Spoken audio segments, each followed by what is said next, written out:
biggest market stories from the past week. Join host Anna Serin and financial expert Bruce Campbell as they go beyond the headlines to deliver cutting-edge insights into news that move the market. Proudly presented by the Canadian Securities Exchange. Hi, my name's Anna Serin. I'm Director of Listings Development with the Canadian Securities Exchange. You're joining us for yet another market recap here on Friday, April 14th, 2023. I'm, of course, joined by my wonderful co-host, Bruce Campbell with StoneCastle Investment Management. Thank you for joining me, Bruce. Yeah, it's good to be back. It's been a few weeks since we did that live show. It has been a few weeks. Luckily, your wonderful colleague, Jordan Ewell, who joins us, is always a great replacement, but I have missed you. And actually, Bruce, we just talked the other day about some live shows that you and I will be doing. So we will keep our audience posted on that. Look forward to that this spring and summer, a few live shows with Bruce and I.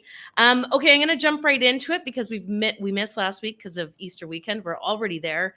I did hear word that it's 27 degrees in Toronto. So shout out to all the Torontonians who are going to have an amazing weekend. We have the sunshine here out west, so it's a good start to the spring. We're going to jump right into it. We're going to talk today about US CPI, the data that came out. We're going to talk about what that means. You're going to tell us how the market reacted. We're going to talk about the Fed meeting minutes. The Fed met this week. We're going to talk about what came from that.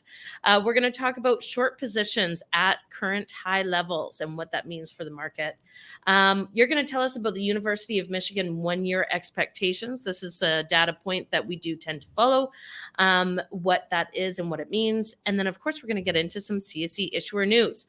So let's start off with the US CPI. We talk about CPI fairly often, especially these days. It is Consumer Price Index, which measures the monthly change in prices paid by US consumers. So what did we learn?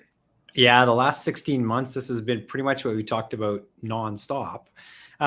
Everyone was anticipating what would be the CPI number for March that was released on Wednesday here, and it actually continued the trend that we were looking for, which is it's come down now. So we're now into the fives on an annualized basis, and the core was pretty much in line with what we were expecting. So, you know, all this tightening that the Federal Reserve and other central banks have done, plus some of the supply side issues that have been clarified and got more sort of tied in online, are starting to have their impact, and we're starting to see inflation go the right direction, which is great because then you know, hopefully that puts the Fed on pause at some point in time here in the future. And the market reacted quite favorably to the CPI data because it was lower, a little bit lower than what they had expected. I mean, look, this is something that's affecting us all, and to see that inflation might be making its way down, I would imagine that the market would react incredibly favorably. I think you and I were just talking the other day about your $120 hot dogs at Universal Studios or Disneyland. So it's really starting to affect our pocketbooks, and I think that we'll probably continue to see good market reaction from that, wouldn't you say? Yeah, exactly. As it comes down, that should help consumer sentiment, and it also, you know, should help the kind of overall view the market and investors have. Absolutely. Okay, let's talk about the Fed meeting. So the Fed met this week, and the minutes that came out from it, it seems like one of the things that they talked about, which you'll probably tell us about, is that it seems to be that there was some fallout from what we all kind of talked about the past few months about the Silicon Valley banks and a bit of a banking crisis, that they're calling for a potential recession. Is that right?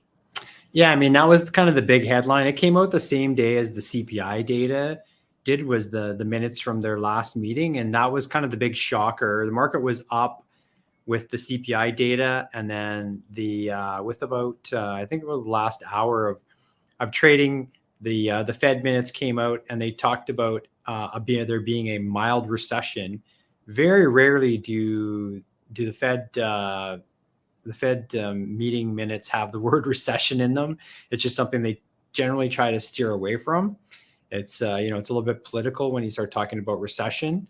And so as a result, the market was quite spooked by that, sold off fairly dramatically on that news. And what that really has, you know, people concerned of is that, you know, they continue to tighten rates. And if we look here at the expectations for what they'll do in the next meeting in May, is that they're going to be increasing interest rates by another 25 basis points or 0.25%.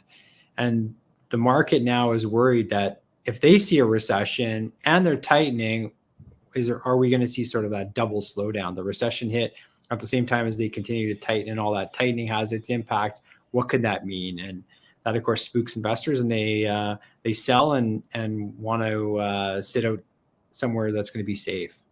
It's a lot of conflicting information and a lot of I think there's a lot of attention being made by obviously the Fed right now to try and deal with what's going on. So it's a bit of a dance right now with the data that's coming out. Okay, let's talk about short positions. So I just want to remind our viewers, for those that aren't sophisticated investors, what a short position is. Shorting a stock is essentially borrowing it to sell a stock. The reason that you would do this and buy it back at a later date is because you believe the stock will go down. So if you borrow the stock at $10 and sell it, then you buy it back. If it goes down and you were right, you can buy it back at $1 and you've made an increase in your investment. Now, the flip side, and the reason this is very speculative move, is that if you are wrong and it goes from $10, it can go all the way up to infinity. So it's a very speculative move, but you are noticing that short positions are at an all-time, or not all-time, but they're at highs right now. So what does that mean? So the interesting, there's a few different things, a few different data points to look at, and a few different ways of looking at this. But yeah, if we look at the chart, you can see that short interest, our short positions are at their biggest that we've seen since 2011, which was back in the European debt crisis following the financial crisis that happened here in North America. And then you go back a little bit further than that, and there was a short position like this back in 2008, 2009. Now, that's not too unexpected given, kind of what was happening at the time. The thing that is really kind of interesting about this, in my opinion, is there's a couple different things that we look at. One is that the market's already had a fairly significant decline, and now we're seeing those short positions, much like you saw in 2009 and 2011. The market rallied and went up off of the fact that we had big short positions. Why is that? It's that crowded boat analogy. Everyone's on kind of one side of the boat. The second thing that's kind of interesting about this is that this is a really well-known fact now that the short position is as big as it is. So you have to question whether or not that short position is going to have some sort of, kind of inverse relationship, because everyone's aware of it. Does it mean that the market goes up, or does it mean that it continues to go down? And if you go online and you go on social media, you'll see a million people all fighting back and forth with each other about, what this short data means. The bears, of course, are saying like, oh, it doesn't mean anything. It just means that the market's going to continue to drop. The bulls are all saying, well, everyone's short, so it means the market's going to go up. And it's one of those times when we're just going to find out in the future who ends up being right and who's not.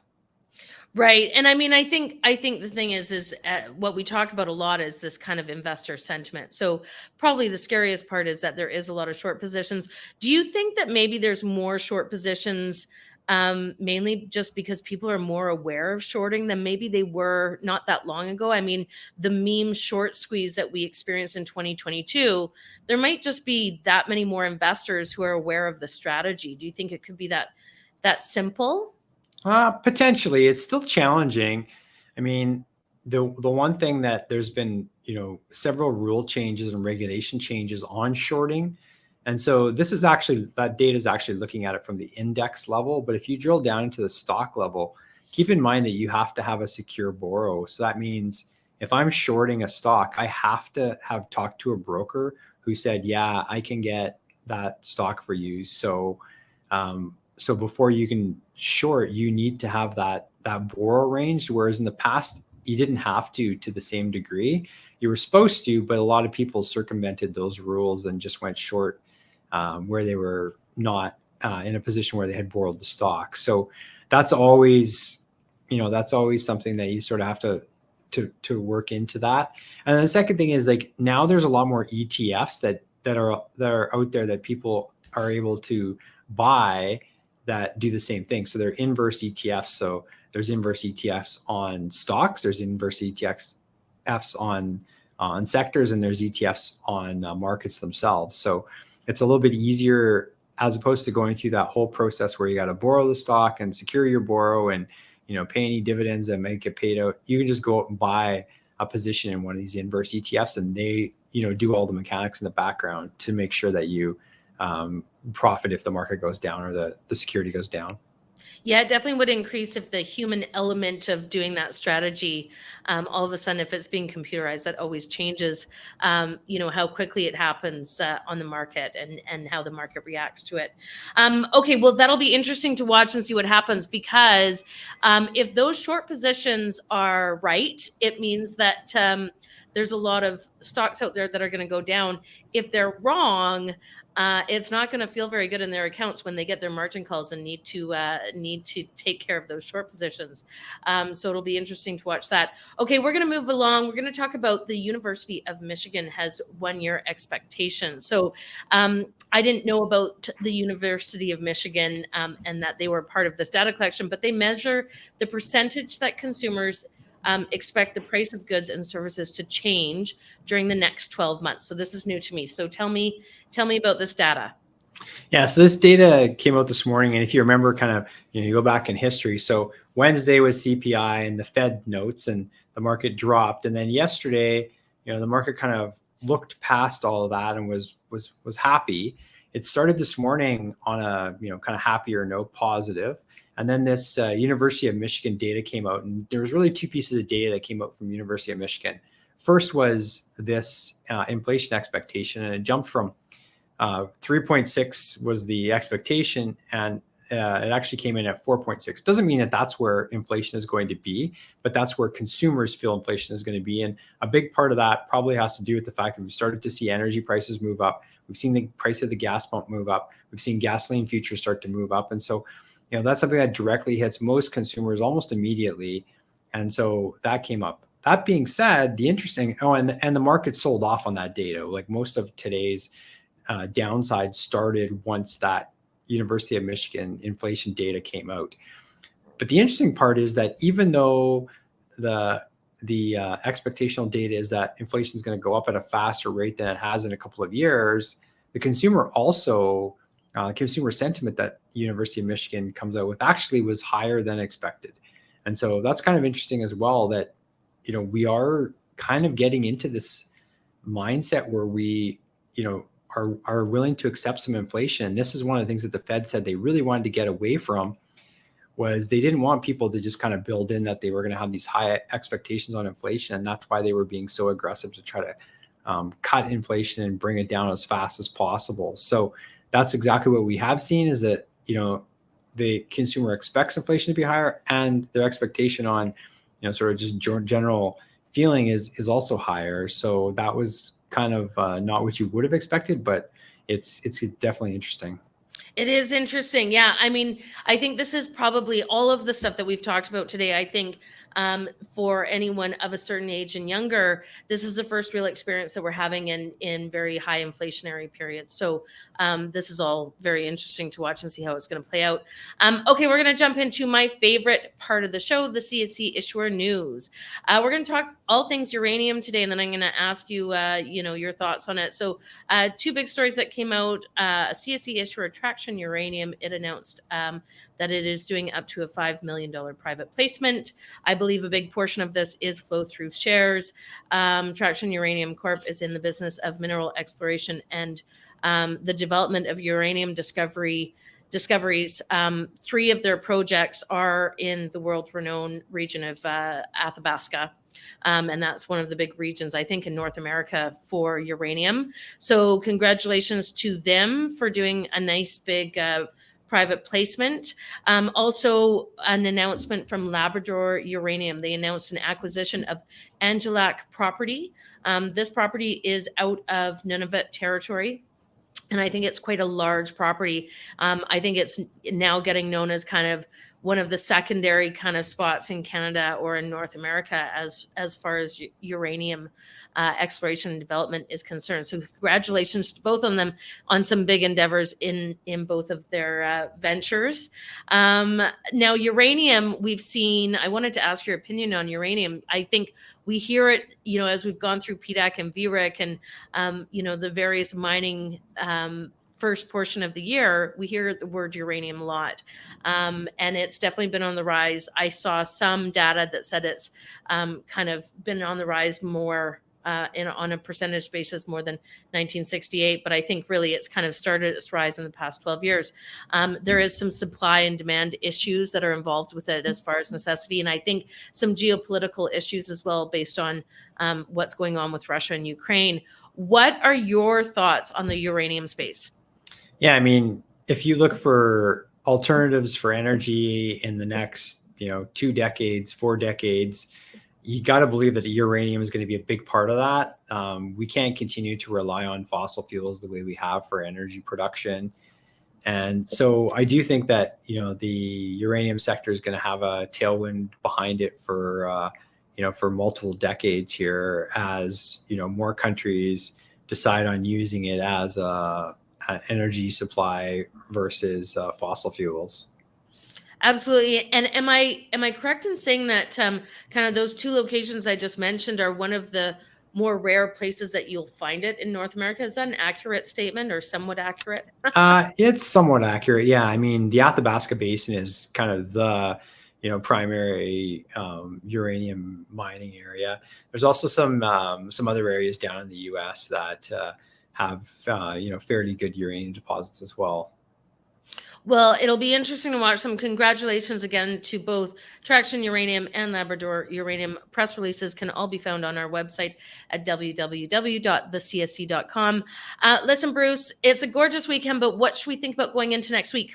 Well, the big thing next week is going to be U.S. companies reporting their earnings. So today we had 3 banks report, but next week we have a number of different companies from all different industries reporting. And so, that's going to have an impact on where earnings are, both from a rear view mirror, but also from expectations and guidance for the next quarter. Awesome. Okay. Well, I'll look forward to chatting with you about that next week. It's a pleasure to see you again, my friend, and look forward to chatting next week. Yeah. Have a great weekend. You too.